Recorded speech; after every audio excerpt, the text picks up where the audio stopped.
Well, good afternoon. It's almost a week late, but this is your board report for January 14th, 2015. This is the regular board meeting of the Capital Region ESD 113 Board of Directors. The meeting was called to order by our new chair, Harry Cartham, who's replaced Rick Anthony as the board chair, and he'll hold that position likely for the next 2 years. There's no audience participation, and the agenda was adopted as usual. It was a month of special recognition, so the board wishes to recognize Debbie Beagle for exemplary service for a number of years here at ESD 113, including her recognition as the recipient of the Thurston Early Childhood Coalition Angel Award.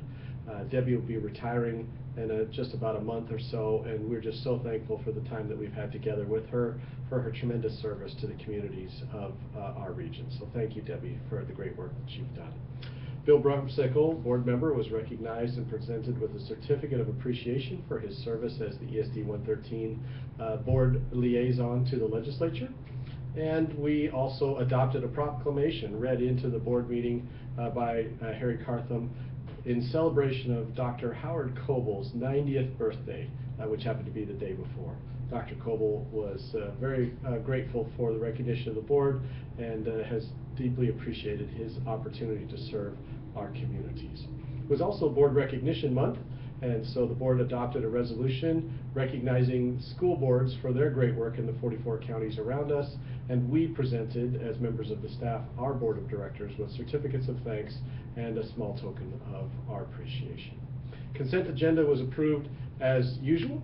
Sandy Nelson provided an update to the board regarding the Head Start program, and we want to congratulate the Head Start program staff for their extended contract. We formally were notified by the federal agency funding Head Start that our program will be funded for the next 5 years. So great work to Sandy and team for their exemplary work in program review and the outcomes that resulted from that. So super job. Cal provided an update to the board regarding the funding and financial picture of the ESD. Good news is we're doing well, and we're on track for living within our budgets as planned.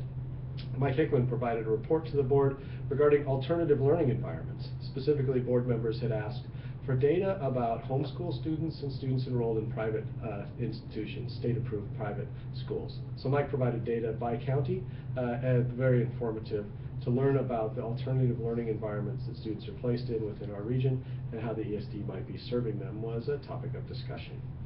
Andrew Ayers provided 2 updates to the board regarding National Children's Reading Foundation Award, a project he's involved in, and a Transformation Zone project in partnership between our ESD, at Capital Region ESD, and the Puget Sound ESD, involving some districts across both of our service areas. We were informed that there's a contract with Grays Harbor County Health Department, that Aaron Reif and team in True North were successful in securing the final year of a contract for about $251,000. Board report, ASD board report by Howard Coble was provided. Dr. Coble shared that due to health concerns, he'll be resigning his position in February, and the board will be seeking a replacement for him as representative to our statewide association of ESDs. Again, thanks to Dr. Coble for his tremendous service in that area. I know it was a very difficult decision. There's no legislative report, as the session had just begun 2 days previously. The focus of this legislative session is really going to be all about education, specifically looking at the implications of the McCleary decision and what that means to funding provided to the state for the K-12 system, and everyone's going to be watching closely this session. Hopefully it will end on time, but many are postulating that perhaps it's going to continue on through July.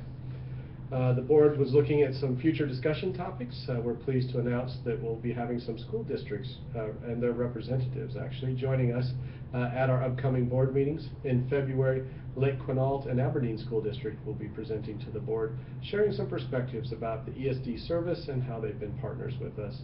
And the following month, Olympia, Onalaska, and Toledo will be sharing some perspective of ESD service and things they'd like to see from the boards and from the ESD service area. Quick report from the superintendent was that it is our time and opportunity to recognize board members, and the 44 superintendents will be formally recognizing our board of directors at their upcoming meeting on the 28th of January for the great service of our board to the communities in the 5 counties we serve. It's my evaluation time, middle of the year, and so the board will be considering input from staff and my reflections as they provide feedback in relation to my performance at the February board meeting. We had 2 trees that were taken down over the long weekend of this past week because they had some disease, and we were concerned about everyone's safety, so we're pleased to report that those were successfully taken down, and the meeting was concluded, or recessed, at 1:38. We went into executive session for a special discussion time around the property adjoining the ESD and exploring what future development might look like. No action was taken at that point, and the meeting formally adjourned at 2:30. Our next meeting will be here at ESD 113 on the 11th of February at 12 o'clock noon. It'll be a regular session with reports to the board and some informational items. Make it a great month.